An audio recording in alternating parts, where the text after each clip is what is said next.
Okay, campers, this is what you call a bad design. When you have lippered in-wall slide system on a huge super slide or kitchen slide, this is all very heavy. The slide system is designed for bedroom slides.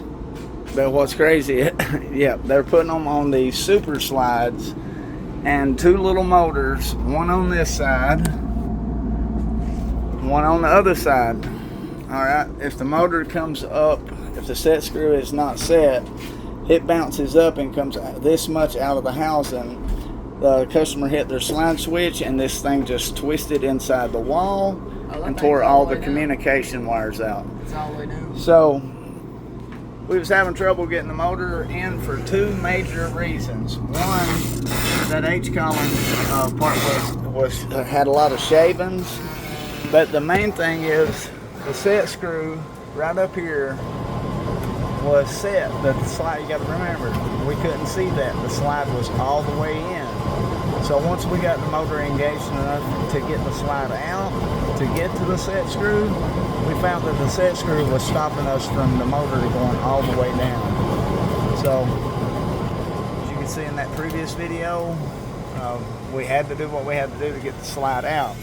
Now Glenn is over here reinforcing, and this is what my content's all about.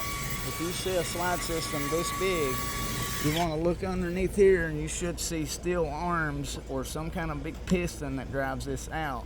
Ask your salesman, make sure, down shore, you either need to see cable slides or rack and pinion. I prefer rack and pinion over any slide system there are.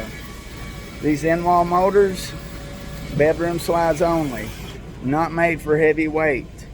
The customer is replacing these motors once a year. And they tried to reinforce it up there, but you got to think, this right here cannot handle this much pressure. This thick, held by rivets in foam and insulation. There's not no like beam or something there. No. A little bit of aluminum plating with some styrofoam and fiberglass. These gutter leaks like this right here, even though he has a shelter over the roof, it'll cause a lot of RV damage. Let's just say that. It'll cut in, it'll rot out your RV floor, it'll get in your walls, it'll do a lot of things. Alright, Scott the RV Tech pointing out bad designs.